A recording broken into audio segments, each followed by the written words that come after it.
ನಮಸ್ತೆ, ನೀವು ನೋಡ್ತಾ ಇರೋದು ಒನ್ ಇಂಡಿಯಾ ಕನ್ನಡ.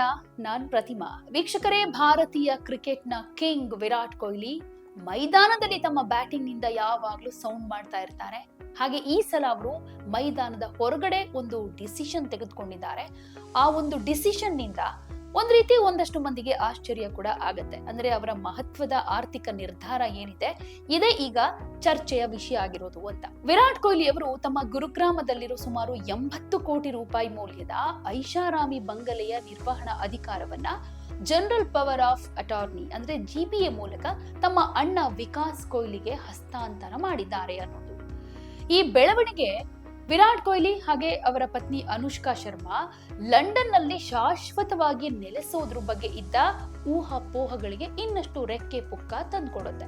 ಅಷ್ಟಕ್ಕೂ ಈ ಪವರ್ ಆಫ್ ಅಟಾರ್ನಿ ಅಂದ್ರೆ ಏನು, ವಿರಾಟ್ ಕೊಹ್ಲಿ ಈ ನಿರ್ಧಾರವನ್ನ ಮಾಡಿದ್ದಾದ್ರೂ ಯಾಕೆ, ಇದರ ಹಿಂದಿರುವಂತ ಕಾನೂನು ಹಾಗೆ ಪ್ರಾಯೋಗಿಕ ಕಾರಣಗಳು ಏನೇನು ಅನ್ನೋದ್ರ ಬಗ್ಗೆ ಒಂದಷ್ಟು ವಿಚಾರಗಳನ್ನ ನಿಮಗೆ ಶೇರ್ ಮಾಡ್ತಾ ಇದ್ದೀನಿ. ಈ ಪವರ್ ಆಫ್ ಅಟಾರ್ನಿ ಅಂದ್ರೆ ಏನು ಅಂತ ಹೇಳೋದಾದ್ರೆ, ಈ ಪವರ್ ಆಫ್ ಅಟಾರ್ನಿ ಅನ್ನೋದು ಒಂದು ಕಾನೂನುಬದ್ಧ ದಾಖಲೆ. ಇದರ ಮೂಲಕ ಒಬ್ಬ ವ್ಯಕ್ತಿ ಅಂದ್ರೆ ಮಾಲೀಕ ಯಾರೇ ಇದ್ರು ತನ್ನ ಆಸ್ತಿ, ಹಣಕಾಸು ಅಥವಾ ಕಾನೂನು ವ್ಯವಹಾರಗಳನ್ನ ನಿರ್ವಹಿಸೋದಕ್ಕೆ ಮತ್ತೊಬ್ಬ ವ್ಯಕ್ತಿಗೆ ಅಧಿಕಾರವನ್ನ ಕೊಡ್ತಾನೆ. ಇದು ಮಾಲೀಕತ್ವದ ಹಸ್ತಾಂತರ ಆಗಿರೋದಿಲ್ಲ, ಬದಲಿಗೆ ನಿರ್ವಹಣೆಯ ಅಧಿಕಾರದ ಹಸ್ತಾಂತರ ಆಗಿರುತ್ತೆ. ಫಾರ್ ಎಕ್ಸಾಂಪಲ್, ಯಾರಾದ್ರೂ ವಿದೇಶದಲ್ಲಿ ವಾಸ ಮಾಡ್ತಾ ಇದ್ರೆ ಅಥವಾ ಯಾವುದೇ ಕಾರಣದಿಂದ ಭಾರತದಲ್ಲಿ ಇರೋದಕ್ಕೆ ಸಾಧ್ಯ ಆಗದೆ ಇದ್ರೆ ಅವರು ತಮ್ಮ ವಿಶ್ವಾಸಾರ್ಹ ವ್ಯಕ್ತಿಗೆ ಜಿಪಿಎ ಕೊಡಬಹುದು. ಆ ಏಜೆಂಟ್ ಬ್ಯಾಂಕಿಂಗ್ ಕಾರ್ಯ, ತೆರಿಗೆ ಸಲ್ಲಿಕೆ, ಆಸ್ತಿ ನಿರ್ವಹಣೆ ಅಥವಾ ಸರ್ಕಾರದ ಕಾಗದ ಪತ್ರಗಳ ಕೆಲಸವನ್ನ ಮಾಲೀಕರ ಪರವಾಗಿ ಮಾಡಬಹುದಾಗಿರುತ್ತೆ. ಇದರಲ್ಲಿ ಪ್ರಮುಖವಾಗಿ 2 ವಿಧಾನಗಳಿರುತ್ತೆ. ಜನರಲ್ ಪವರ್ ಆಫ್ ಅಟಾರ್ನಿ ಅಂತ ಬಂದಾಗ ಇದು ಏಜೆಂಟ್ಗೆ ಮಾಲೀಕನ ಪರವಾಗಿ ಬಹುತೇಕ ಎಲ್ಲ ಹಣಕಾಸು ಹಾಗೆ ಆಸ್ತಿ ಸಂಬಂಧಿತ ನಿರ್ಧಾರಗಳನ್ನ ತೆಗೆದುಕೊಳ್ಳೋದಕ್ಕೆ ವ್ಯಾಪಕ ಅಧಿಕಾರವನ್ನ ಕೊಡುತ್ತೆ. ವಿರಾಟ್ ಕೊಹ್ಲಿ ತಮ್ಮ ಸಹೋದರನಿಗೆ ಕೊಟ್ಟಿರೋದು ಇದನ್ನೇ. ಇನ್ನು ಸ್ಪೆಷಲ್ ಪವರ್ ಆಫ್ ಅಟಾರ್ನಿ ಅಂತ ಬಂದಾಗ ಅಂದ್ರೆ SPA ಅಂತ, ಇದು ಕೇವಲ ಒಂದು ನಿರ್ದಿಷ್ಟ ಕಾರ್ಯಕ್ಕೆ ಮಾತ್ರ ಸೀಮಿತ ಆಗಿರುತ್ತೆ. ಫಾರ್ ಎಕ್ಸಾಂಪಲ್, ಒಂದು ನಿರ್ದಿಷ್ಟ ಆಸ್ತಿಯನ್ನ ಮಾರಾಟ ಮಾಡಬೇಕು ಅಥವಾ ಒಂದು ನಿರ್ದಿಷ್ಟ ಮೊಕದ್ದಮೆಯಲ್ಲಿ ಮಾಲೀಕನನ್ನ ಪ್ರತಿನಿಧಿಸಬೇಕು ಅಂದಾಗ ಮಾತ್ರ ಅಧಿಕಾರವನ್ನ ಕೊಡುವಂತದ್ದಾಗಿರುತ್ತೆ. ವಿರಾಟ್ ಕೊಹ್ಲಿ ಈ ನಿರ್ಧಾರ ತೆಗೆದುಕೊಳ್ಳೋದಕ್ಕೆ ಇಲ್ಲಿ ಮೇನ್ ರೀಸನ್ ಏನಂತಂದ್ರೆ, ಮೂಲಗಳ ಪ್ರಕಾರ ವಿರಾಟ್ ಕೊಹ್ಲಿಯ ಈ ನಿರ್ಧಾರದ ಹಿಂದೆ ಸಂಪೂರ್ಣವಾಗಿ ಪ್ರಾಯೋಗಿಕ ಕಾರಣಗಳಿರೋದನ್ನ ಗಮನಿಸಬಹುದು. ವಿದೇಶದಲ್ಲಿ ವಾಸ ಆಗಿರೋದು, ಯಾಕಂದ್ರೆ ವಿರಾಟ್ ಕೊಹ್ಲಿ ತಮ್ಮ ಪತ್ನಿ ಅನುಷ್ಕಾ ಶರ್ಮಾ ಹಾಗೆ 2 ಮಕ್ಕಳ ಜೊತೆ ಪ್ರಸ್ತುತ ಲಂಡನ್ ನಲ್ಲಿ ವಾಸ ಮಾಡ್ತಿರೋದು.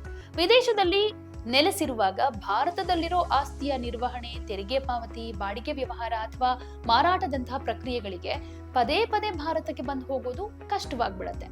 ಕಾನೂನು ತೊಡಕುಗಳ ನಿವಾರಣೆ ಅಂತ ಬಂದಾಗ ತಮ್ಮ ಅನುಪಸ್ಥಿತಿಯಲ್ಲಿ ಆಸ್ತಿಗೆ ಸಂಬಂಧಪಟ್ಟ ಯಾವುದೇ ಕಾನೂನು ಅಥವಾ ಆಡಳಿತಾತ್ಮಕ ತೊಡಕುಗಳು ಎದುರಾಗಬಾರದು ಅನ್ನೋದು ವಿರಾಟ್ ಕೊಹ್ಲಿಗಿರೋ ಉದ್ದೇಶ.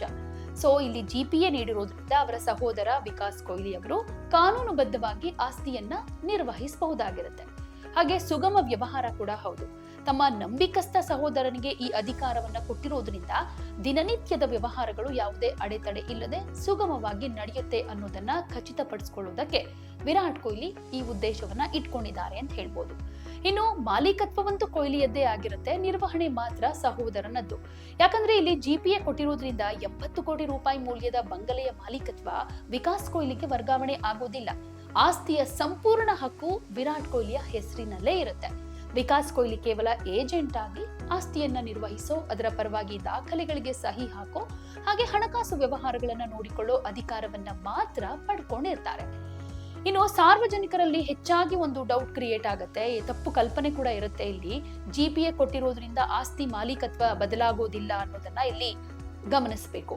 ಈ ಜಿಪಿಎ ಕೇವಲ ನಿರ್ವಹಣಾ ಅಧಿಕಾರವನ್ನ ಕೊಡುತ್ತೆ, ಆದ್ರೆ ಆಸ್ತಿಯ ಹಕ್ಕುಗಳನ್ನ ನೀಡೋದಿಲ್ಲ. ಅದರಂತೆ ವಿರಾಟ್ ಕೊಹ್ಲಿ ಉದಾಹರಣೆಯಾಗಿ ನೋಡಿದ್ರೆ ಜಿಪಿಎ ಮೂಲಕ ತಮ್ಮ ಸಹೋದರ ವಿಕಾಸ್ ಕೊಹ್ಲಿಗೆ ಆಸ್ತಿಗೆ ಸಂಬಂಧಪಟ್ಟಂತ ಕೆಲಸಗಳನ್ನ ನಿರ್ವಹಿಸೋದಕ್ಕೆ ಅಧಿಕಾರವನ್ನ ಕೊಟ್ಟಿರೋದು. ಆ ಆಸ್ತಿ ಮಾಲೀಕತ್ವ ಮಾತ್ರ ಇನ್ನೂ ವಿರಾಟ್ ಕೊಹ್ಲಿಯದ್ದೇ ಆಗಿರುತ್ತೆ. ವಿಕಾಸ್ ಅವರು ತೆರಿಗೆ ಪಾವತಿ ಮಾಡೋದು, ಬಾಡಿಗೆದಾರರ ಜೊತೆ ಒಂದಷ್ಟು ಒಪ್ಪಂದಗಳನ್ನ ಮಾಡ್ಕೊಳ್ಳೋದು ಅಥವಾ ಸರ್ಕಾರಿ ಪ್ರಕ್ರಿಯೆಗಳನ್ನ ಪೂರ್ಣಗೊಳಿಸುವಂತಹ ಕಾರ್ಯಗಳನ್ನ ಮಾತ್ರ ಇಲ್ಲಿ ಮಾಡ್ಕೊಂಡಿರಬಹುದು. ಈ ಜನರಲ್ ಪವರ್ ಆಫ್ ಅಟಾರ್ನಿ ಭಾರತದಲ್ಲಿ ಅತ್ಯಂತ ಉಪಯುಕ್ತವಾದಂತಹ ಕಾನೂನು ದಾಖಲೆಗಳಲ್ಲಿ ಒಂದು ಅಂತ ಹೇಳ್ಬೋದು. ಇದು ವ್ಯಕ್ತಿಯು ಸ್ವತಃ ಹಾಜರಾಗದೇ ಇದ್ರೂ ಕೂಡ ತಮ್ಮ ಆಸ್ತಿ ಅಥವಾ ಹಣಕಾಸಿನ ಕಾರ್ಯಾಚರಣೆಯನ್ನ ಸುರಕ್ಷಿತವಾಗಿ ನಿರ್ವಹಣೆ ಮಾಡೋದಕ್ಕೆ ಹೆಲ್ಪ್ಫುಲ್ ಆಗಿರುತ್ತೆ.